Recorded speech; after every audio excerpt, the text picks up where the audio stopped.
Hola a todos, yo soy Paloma González. Y yo soy Melanie Alavés. Bienvenidos a este nuevo episodio en Madrugando Ando. ¿Cómo están todos? ¿Qué tal va el final de semestre? Ánimo, que sí lo salvan. Esperemos que se encuentren muy bien. Venimos a acompañarlos una vez más y les traemos un nuevo tema para charlar, para reflexionar, para echarnos un cafecito y por supuesto para aprender un poco. ¿Por qué no? Así es, así que vayan por ese café o su bebida preferida, yo no sé. Pónganse cómodos y comencemos a hablar sobre eso que tanto nos gusta, que es el teatro. Por supuesto que sí, mi queridísima Paloma. Nuestra charla del día de hoy lleva por título El teatro y otros pecados capitales. Colegas, esto se va a poner bueno, pues el día de hoy nos colocaremos en la postura del mismísimo Rousseau, y para eso sería bastante pertinente hacerles saber quién fue Rousseau, ¿no? Claro que sí, y también hacerles saber la opinión tan severa que este hombre tenía sobre el teatro hecho en Francia, y así poder analizarla dentro de algunas obras de la época. Entonces cuéntanos, Paloma, ¿quién fue Rousseau? Bueno, ahora sí, entrando en materia, Rousseau fue un escritor, filósofo, pedagogo, músico, pensador y hasta botánico. Estas profesiones lo convirtieron en uno de los pensadores más importantes y contradictorios del siglo XVIII, durante la Ilustración, periodo antropocentrista guiado por el conocimiento y la razón.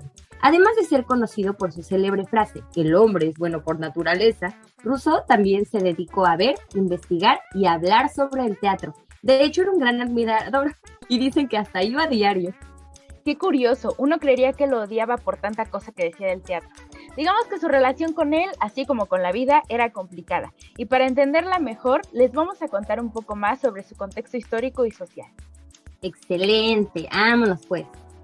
Bueno, para este momento el teatro francés estaba liberando de la censura que se impuso durante el reinado de Luis XIV. Todo era diversión y espectáculos hasta que actores italianos se burlaron de su esposa en la obra La falsa mojigata. Como dicen por ahí, a los italianos y al teatro cómico se los cargó el payaso. Y la iglesia aprovechó este hecho excomulgando a actores por considerarlos pecaminosos.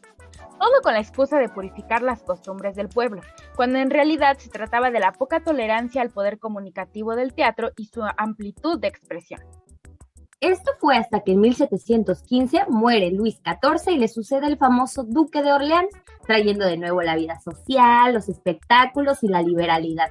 El público estaba ávido de entretenimiento y es el teatro surgido en este contexto el que es criticado por Rousseau. Y ahora sí, ¿qué era lo que opinaba Rousseau sobre el teatro francés? En su célebre carta a D'Alembert, reflexiona sobre el peligro moral que supone el teatro, denunciándolo como fuente de depravación y de malas costumbres, empezando por los actores, que citándolo, pueden corromper la virtud de los ginebrinos con sus hábitos disipados.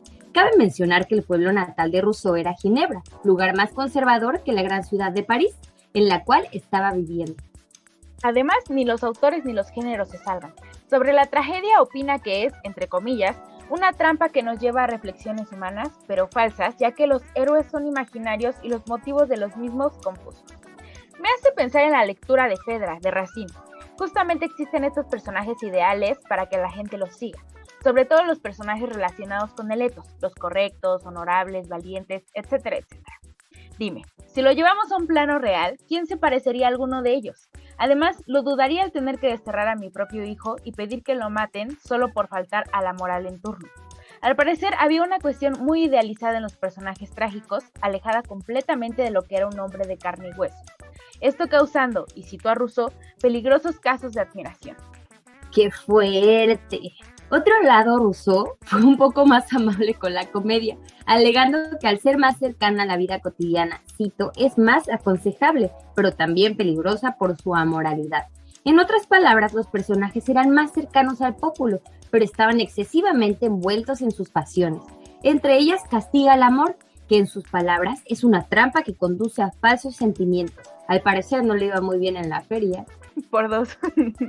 Podemos ver un ejemplo de lo anterior en la famosa comedia de Molière, El enfermo imaginario. Argan, el enfermo, guiado por la avaricia, decide casar a su hija Angélica con el hijo de un médico, Tomás, con tal de ahorrarse el gasto de sus consultas. A su vez, Angélica, a pesar de saberse comprometida con Tomás, sigue las pasiones del amor, tomando como amante a Cleonte y causando así el disgusto de su padre. Bien dicen que quien a hierro mata, a hierro muere. Y Argan, al actuar únicamente desde el patos, obtuvo la misma respuesta de Angélica. Todo termina siendo un alboroto que, claro está, al ser una comedia, se resuelve con un gracioso equívoco.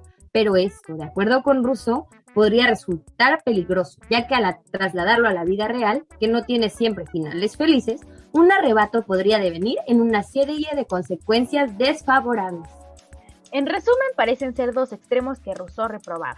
La tragedia permanecía del lado de la nobleza, un mínimo porcentaje de gente que poseía privilegios y no tenían idea de lo que pasaba con la gente allá afuera, que a su vez era vista como descarriada e inculta.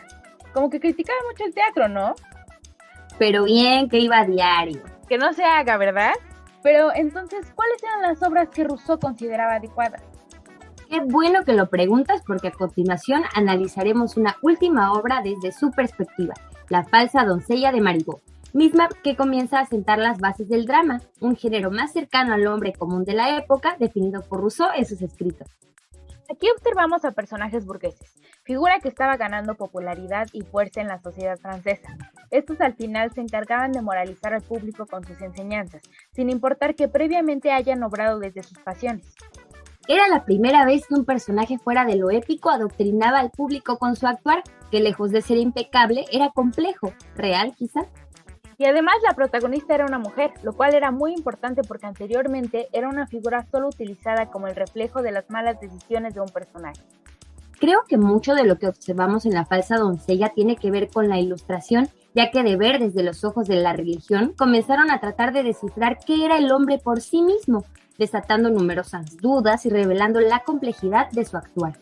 Me atrevo a suponer que este cambio le trajo a Rousseau no solo las contradicciones sobre el teatro, sino sobre su propia identidad, lo que provocaría que él sintiera como gusto el culposo el teatro, contraponiéndose a lo que le enseñaron como correcto.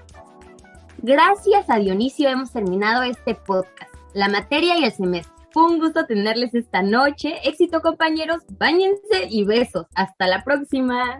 Y gracias a nuestra queridísima Yuli Leal, al profe Luis Conde y al H Colegio de Literatura Dramática y Teatro de la UNAM. ¡Nos vemos pronto!